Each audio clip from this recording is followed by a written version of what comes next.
Hello everyone, this is Shivani. Welcome to our class. आज हम discuss करेंगे जनरलाइज्ड कोऑर्डिनेट। तो हम पहले जनरलाइज्ड कोऑर्डिनेट पढ़ने से पहले हमें ये बताना चाहिए कि हमने डिग्री ऑफ फ्रीडम पढ़ा था। डिग्री ऑफ फ्रीडम में हमने क्या कहा था कि एक मूविंग पार्टिकल है, उसकी हमें क्या निकालनी हो, पोजीशन निकालनी हो। तो हम क्या कहते हैं, जब उसकी जो भी पोजीशन निकालेंगे, डिग्री ऑफ फ्रीडम। तो डिग्री ऑफ फ्रीडम निकालने का क्या हमारा होता था, तो डिग्री ऑफ फ्रीडम मतलब एक particle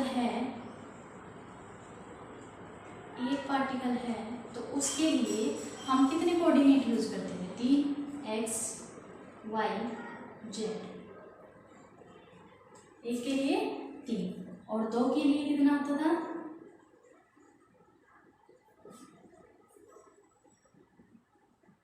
x1 y1 z and x2 y2 z2। This is, ये 2 पार्टिकल के लिए है, 3 तो एक पार्टिकल के लिए है, तो 2 के लिए क्या हो जाएगा 6। ऐसे ही सोन हम n पार्टिकल के लिए निकालते थे डिग्री ऑफ फ्रीडम पार्टिकल। तो यहाँ पे कितना आ जाएगा, 3 तो हमारे एक के लिए आते हैं, n नंबर ऑफ पार्टिकल के लिए n से क्या करते हैं मल्टीप्लाई, तो कितना आ जाएगा 3n। ये हो गया डिग्री ऑफ फ्रीडम। जब हम विदाउट कांस्टेंट की बात करेंगे तो हमारा जो डिग्री ऑफ फ्रीडम होगा वो कितना होगा 3n। अगर हम इस पे कांस्टेंट लगा दें, मीन्स कि कांस्टेंट क्या होती है, हमने पिछली वीडियो में भी पढ़ा था कि जो हम लिमिटेशन लगाते हैं किस पे, मोशन ऑफ द ऑब्जेक्ट, वो हमारी क्या होती है कांस्टेंट। हम अगर कोई भी कांस्टेंट लगा देते हैं तो ये जो वैल्यू होगी f3n माइनस की, जब हम इसके ऊपर कोई कांस्टेंट लगा देते हैं तो ये क्या आ जाता है हमारा कोऑर्डिनेट।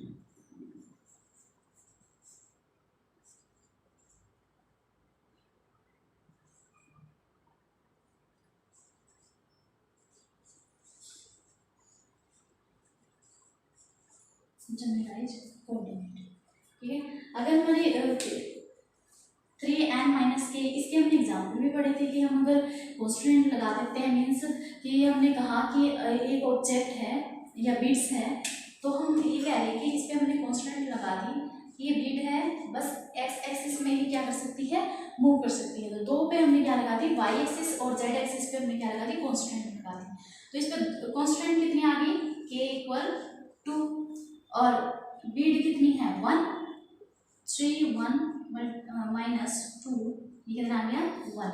इसका कितना हम जनरलाइज कोऑर्डिनेट 1 से भी हम इसको इसकी पोजीशन को बता सकते हैं, इसके मोशन को हम बता सकते हैं, ठीक है। तो कांस्टेंट लगाने के बाद जो हमारा डिग्री ऑफ फ्रीडम होता है वही हमारा क्या कहलाता है, जनरलाइज कोऑर्डिनेट, ठीक है। तो ऑब्वियस बात है, जो जनरलाइज कोऑर्डिनेट होंगे इससे क्या होंगे, हमारे डिग्री ऑफ फ्रीडम से कम ही होंगे, ठीक है।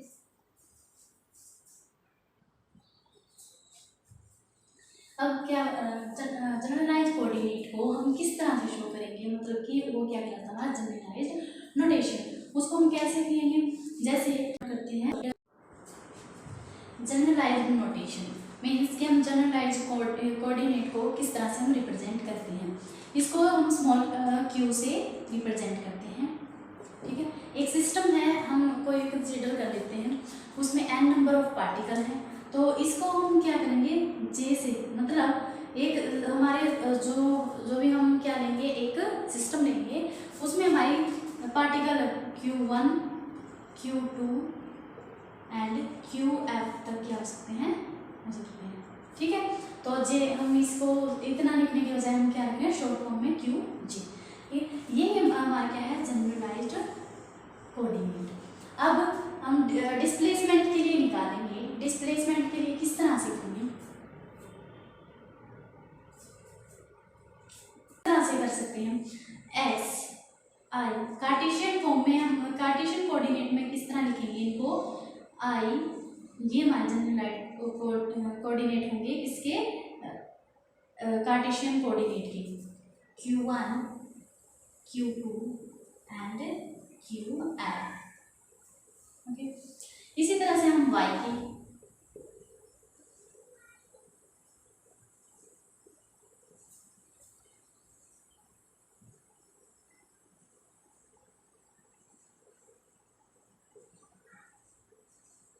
इसी तरह जेड Q1 Q2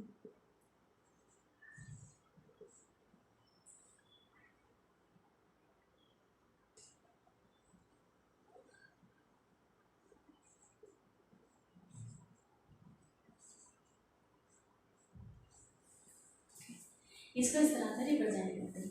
अगर हम इसको जनरल फॉर्म में अगर करना चाहें तो हम एक्स वाई जेड को किस तरह से, आर से, position vector are I Q1 Q2 QF, इस इक्वेशन का हम आगे यूज करते हुए अपने जो भी एप्लीकेशंस हैं जनरलाइज्ड डिस्प्लेसमेंट और जनरलाइज्ड वेलोसिटी को सॉल्व करेंगे।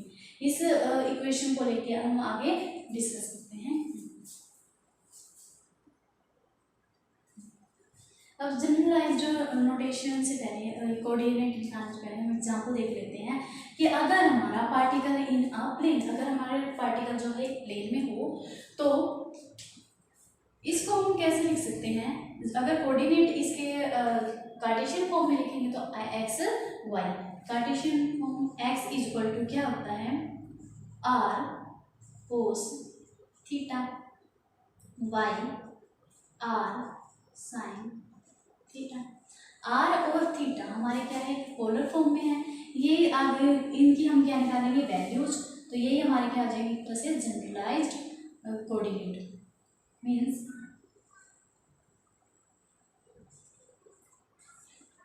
X square plus Y square theta equal Y upon tan X, means कि एक्स इज इक्वल टू क्या हमारा R cos theta Y R sine theta. जब इनकी हम स्क्वायरिंग करेंगे दोनों की और एड ऑन कर देंगे तो हमें आर की वैल्यू कितनी आ जाएगी, X square plus Y square. तो इन दोनों को हम आर से भी निकाल सकते हैं Q1 और theta tan inverse y upon x, इसको हम रिप्रेजेंट करेंगे। इसको आर से भी निकाल सकते हैं और ओनली थीटा का यूज करके भी इसके मोशन को हम बता सकते हैं। ठीक है, ये इसका एग्जाम्पल था। इसी तरह हम अगर इसमें हम इसके फॉर्म में थीटा और आर, इससे भी हम क्या कर सकते हैं, इसके मोशन को डिफाइन कर सकते हैं। फाइव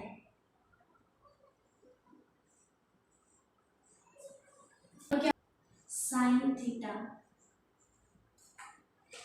कोस five, r sine theta sine five, r cos theta. यहाँ से आर की वैल्यू कैसे निकाल सकते हैं, इनकी तीनों का स्क्वायर करेंगे और ऐड कर देंगे तो भी हमारी वैल्यू क्या आ जाएगी, आर के इक्वल। फिर क्यू की वैल्यू कैसे निकाल सकते हैं, डिफाइन करके x square tan inverse x square plus Y square,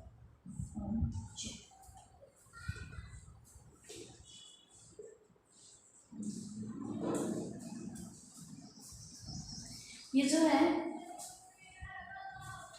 हमने क्या देखा कि जो स्फेरिकल अगर हमारे उसमें मूव कर रहा है, हमारा कोई पार्टिकल है, हमारा पार्टिकल यहाँ पे रखा हुआ है, तो उसके जब हम 3D में है, मतलब मैं नहीं पता किस कहाँ पे है जी, तो हम इस पार्टिकल की पोजीशन निकालने के लिए क्या तीन कोऑर्डिनेट का यूज करते हैं, कार्टेशियन इसका। तो इसको ये जो x है इसको हम कैसे लिख सकते हैं, पोलर फॉर्म में r sine theta cos phi, y को इस तरह से और z को r कोस थीटा। तो इनकी वैल्यू हम इनको मिनिमाइज कर सकते हैं, हम मतलब कि मिनिमम नंबर से हम निकाल सकें। ऐसा कैसे कर सकते हैं, वो हम कैसे कर सकते हैं कि तीनों का स्क्वायर और हम क्या कर देंगे एड, तो हम आर से क्या कर सकते हैं, इसके हम पार्टिकल के मोशन को बता सकते हैं या फिर हम थीटा का यूज करके इसके मोशन को बता सकते हैं। तो क्या होगा जब आर और थीटा के फॉर्म में, तो ये क्या हो जाएगा हमारे लिए सिंपलेस्ट हो जाएगा ये केस, सिंपल हो जाएगा।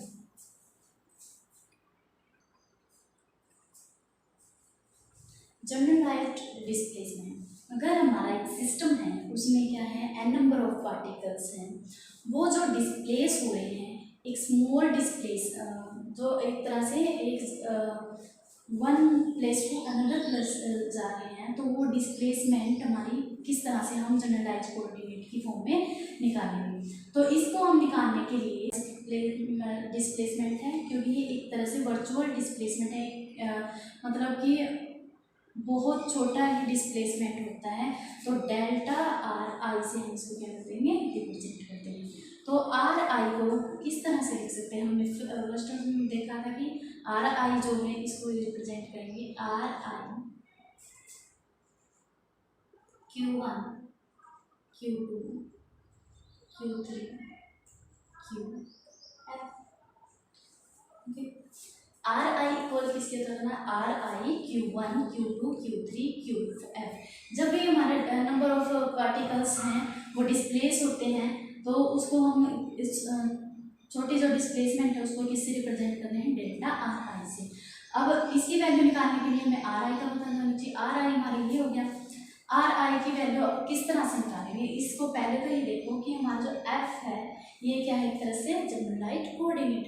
इसकी वैल्यू हम 3n ही रखेंगे, इसमें कोई अभी कंडीशन नहीं दी है हमें कि ये कॉन्स्टेंट लगी हुई है नहीं, तो इसलिए हम 3n लेके ही इसको सोल्व करेंगे। Are I Q1 Q2 Q3 Qn। अब इसको सोल्व करने के लिए हमें एक थ्योरम का पता होना चाहिए, वो क्या होती है, यूलर्स थ्योरम। इसको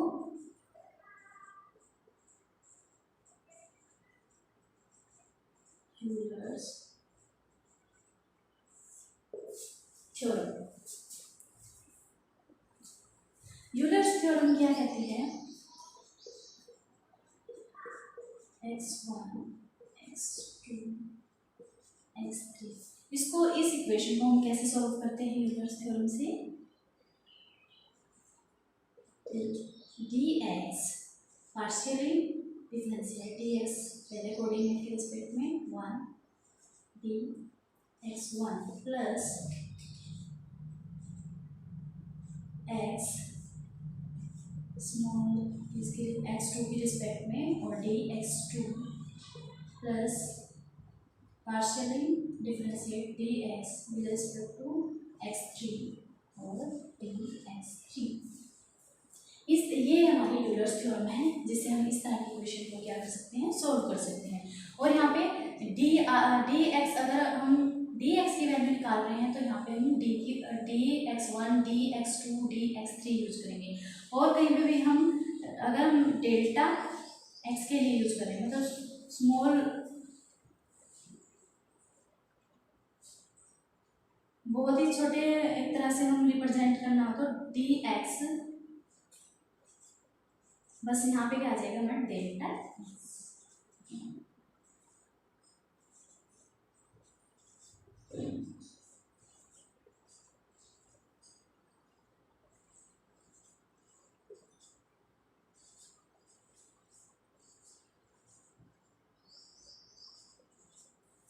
जहाँ पे हमें ये निकालना है डेल्टा एक्स, तो हम इस तरह से लेके चलेंगे। अगर हमें डी एक्स की वैल्यू निकालनी है तो ये वाली इक्वेशन आप दोनों में से कोई से भी यूज कर सकते हैं। ये क्या है, हमारे यूलर्स थ्योरम। तो अब हम इसको आगे सॉल्व करेंगे।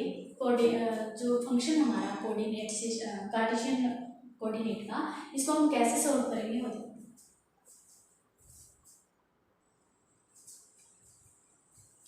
आर आई जो हमारा फंक्शन है किसका, कोऑर्डिनेट जनरलाइज कोऑर्डिनेट का, ठीक है। ये हमारे क्या होता है, एक तरह से कार्टेशियन कोऑर्डिनेट है, जो फंक्शन है किसका, जनरलाइज्ड कोऑर्डिनेट का। इसको हम सोल्व कैसे करेंगे, हमने यूलर्स थ्योरम के बारे में हमने डिस्कस किया। अब इसको यूलर्स थ्योरम से हम क्या करेंगे, रिप्रेजेंट करेंगे, ठीक है। इसको हम फर्दर ये कोऑर्डिनेट का भी और टाइम का भी क्या होता है इसमें यूज होता है, टाइम पे भी डिपेंड हो सकता है। तो इसके लिए हम कैसे निकालेंगे, इस delta r i, del r d Q1 के रिस्पेक्ट में, फिर हम जो यहाँ पे डेल्टा यूज कर रहे हैं तो यहाँ पे हमारा डेल्टा का फॉर्म में आएगा Q1 plus R2, so I के लिए Q2 delta Q2 so on DRI Q3N delta Q3N। अब टाइम का भी निकाल रहे हैं, T यहाँ पे क्या चल रहा है, delta RI Q sorry T और डेल्टा T। अब हम एक बात याद रखेंगे, हम जनरल डिस्प्लेसमेंट की बात करें तो यहाँ पे T क्या हमारा फिक्स है, कांस्टेंट है, ठीक है, फिक्स। तो डेल्टा T की वैल्यू कितनी हो जाएगी, 0। तो हम ये वाली जो टर्म है हमारी क्या आ जाएगी, 0। तो नेक्स्ट हम कैसे लिख सकते हैं,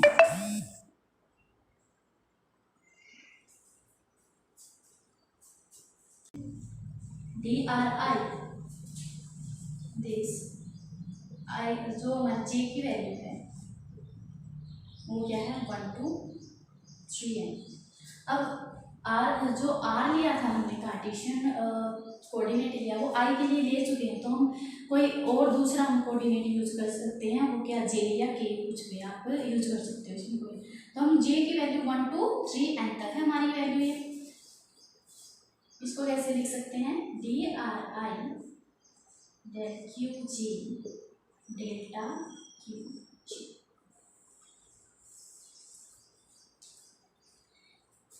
अब हमारा ये जो निकल के आया है इसको ही हम क्या बोलेंगे, जनरलाइज्ड डिस्प्लेसमेंट।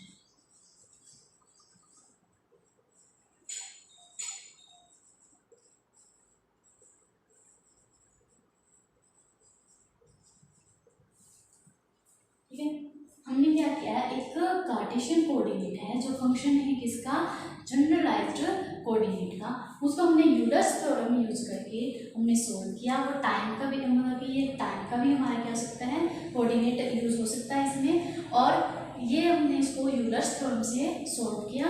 और जो टी था हमारा फिक्स था, तो हमारी टी वाली जो टर्म थी वो क्या होगी हमारी 0, डेल्टा टी वाली टर्म है वो 0 हो चुकी है। तो इसको हमने शॉर्ट फॉर्म में कैसे लिख सकते हैं, या मतलब कि सिंपलेस्ट फॉर्म में किस तरह लिखा, तो ये जो हमारे डेल्टा क्यू जी है ये क्या निकल के आएंगे हमारे जनरलाइज्ड डिस्प्लेसमेंट। मतलब हमने किसका यूज किया, कार्टेशियन कोऑर्डिनेट का यूज करके हमने क्या निकाला है, जनरलाइज्ड डिस्प्लेसमेंट। अब नेक्स्ट हमने पहले क्या पढ़ा है, प्रेजेंट किया था क्यू जी से। अब ये जनरलाइज्ड वेलोसिटी है, इसको हम किससे डिनोट करेंगे, क्यू डॉट जी, मतलब टाइम डेरिवेटिव है, ठीक है, जो क्या है हमारा क्यू जे का टाइम डेरिवेटिव क्या है, क्यू डॉट जे, ये हमारा क्या है जनरलाइज्ड वेलोसिटी। तो इसमें यहाँ पे कोई कंडीशन नहीं है कि आपके टाइम जो है fix, are I equal are I coordinate Q1 Q2 so Q3N T, ठीक है। फिर इसको हम फिर से हम क्या करेंगे, यूलर्स थ्योरम का यूज करेंगे और इसको क्या करेंगे, सॉल्व करेंगे। यूलर्स थ्योरम यूज करने के लिए इसमें हम DRI यूज करेंगे, क्योंकि हम जब वेलोसिटी निकालते हैं, वेलोसिटी क्या होती है हमारी, the rate of change of displacement, dr/dt, ये कंप्लीट डेरिवेशन डिफरेंशिएट होता है, डिफरेंशिएट करता है आर को, ठीक है। तो इसके लिए हम क्या करें, DRI, तो हमें यूलर्स थ्योरम का यूज करना है, तो इसको सॉल्व करना है, DRI partially differentiate del RI with respect to Q1, यहाँ पे dQ1 सो ऑन।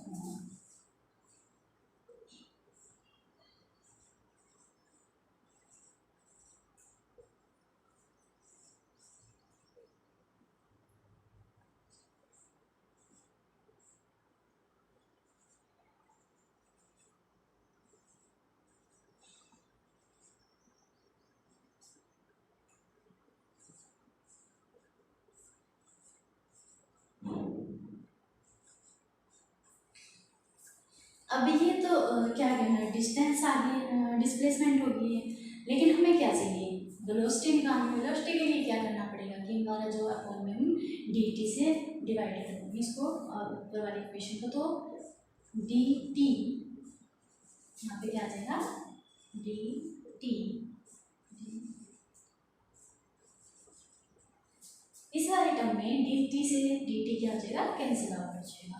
ठीक है, तो इसको फिर से हम सिंपलेस्ट फॉर्म में कैसे लिख सकते हैं, D R I D T summation J 1 to 3n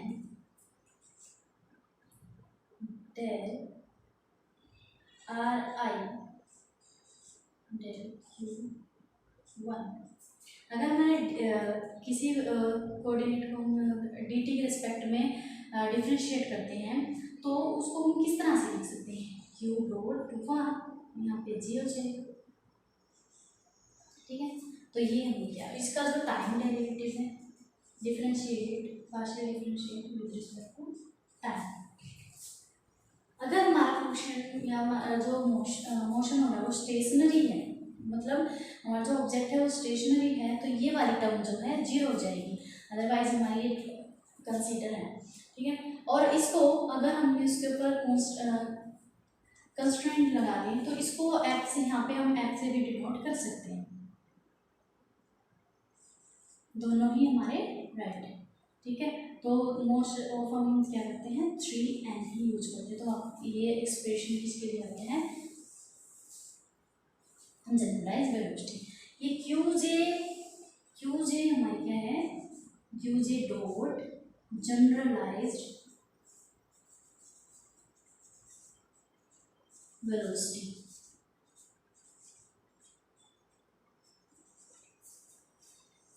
Cartesian velocity से हमने क्या निकाल दिया, जनरलाइज्ड वेलोसिटी। इसको भी ऐसे मतलब आर डॉट के फॉर्म में आप रिप्रेजेंट कर सकते हैं। ये हमारा एक्सप्रेशन आ गया फॉर जनरलाइज्ड वेलोसिटी। तो आई होप आपको समझ में आएगा। तो अगर आपको कोई प्रॉब्लम है तो आप कमेंट कर सकते हैं।